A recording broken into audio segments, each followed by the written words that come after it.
Bhim army chief Chandrashekhar Azad ने बड़ा दावा किया है। उन्होंने खुद पर एक बार फिर हमला होने की आशंका जताई है। साथ ही चंद्रशेखर आजाद ने हमलावरों के नाम जानने का भी दावा किया है। एबीपी नेटवर्क से बातचीत में चंद्रशेखर आजाद ने ये खुलासा किया है। चंद्रशेखर आजाद ने एबीपी नेटवर्क से कहा कि उन पर फिर हमला हो सकता है। उन्होंने बताया कि इंटेलिजेंस इनपुट की रिपोर्ट यही कहती है, जिसको लेकर चंद्रशेखर आजाद ने एक कागज पर हमलावरों के नाम लिखे हैं, जिसे चंद्रशेखर आजाद ने कुछ जिम्मेदार लोगों को सौंप दिया है।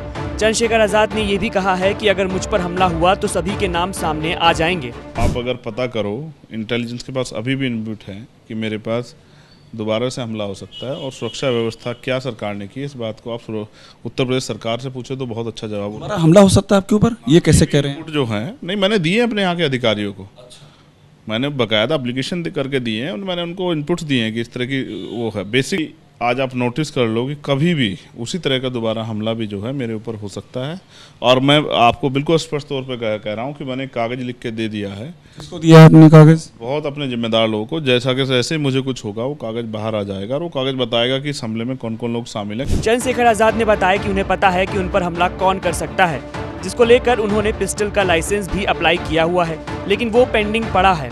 बिल्कुल किया है, लाइसेंस भी गया, पासपोर्ट भी गया, लेकिन सरकार ने पासपोर्ट तो 3 साल से बनने नहीं दिया और लाइसेंस जो है अभी पेंडिंग पड़ा हुआ है। लाइसेंस पेंडिंग है आपका? मिला जिलाधिकारी से और मैंने उनसे ये कहा कि आपके यहाँ फाइल आ जाएगी, आप देर मत करना, क्योंकि मैं अपनी जान की सुरक्षा इसलिए करना चाहता हूँ कि मुझे मेरे लोगों ने तैयार करने में एक बड़ा समय और बहुत सारे लोग कुर्बानियाँ गई, बहुत सारे साधन के गए हैं। एक नेता हथियार का लाइसेंस, किस हथियार का लाइसेंस आप? अभी नहीं, ये हथियार का लाइसेंस नहीं होता, पहले लाइसेंस बनेगा उसके बाद उस पर हथियार चढ़ेगा। चंद्रशेखर आजाद ने ये भी कहा कि मेरा सबसे बड़ा हथियार संविधान है। संविधान के चलते मेरे पर हमला करने वाले आज जेल में हैं। सरकार को प्रत्येक व्यक्ति की जान के प्रति गंभीर होना चाहिए। साथ ही चंद्रशेखर आजाद बोले कि मैंने अपनी सुरक्षा अपने लोगों पर छोड़ दी है। तोप और मिसाइल तो कोई साथ लेके चलने से रहा। मैं फिर आपसे कह रहा हूँ कि मैं अभी कलम को हथियार मानता हूँ और मेरा सबसे बड़ा हथियार है संविधान। उसी की वजह से आज मैं यहाँ बैठा हूँ। उसी की वजह से जिन्होंने मेरे ऊपर हमला किया वो लोग जेल गए हैं। लेकिन सरकार को प्रत्येक व्यक्ति की जान के प्रति गंभीर होना चाहिए। सरकार को ये बात समझ आनी चाहिए, जबकि लंबे समय से वंचित वर्ग के नेताओं को इग्नोर किया गया है। ये बात मैं अच्छी तरह से जानता हूँ और मैं अपनी सुरक्षा जो है वो अपने लोगों के भरोसे छोड़ के मैं इस काम को लगातार जारी रखूँगा। ये भी मेरे विरोधी लोग सुन लें। वहीं चंद्रशेखर आजाद का ये बयान ऐसे समय में और भी ज्यादा अहम हो जाता है जब करीब 2 महीने पहले ही 28 जून को उन पर जानलेवा हमला हुआ था।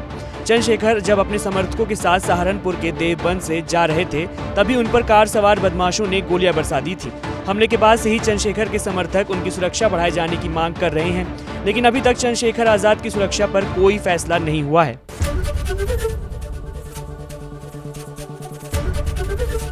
एबीपी गंगा, खबर आपकी, जुबान आपकी।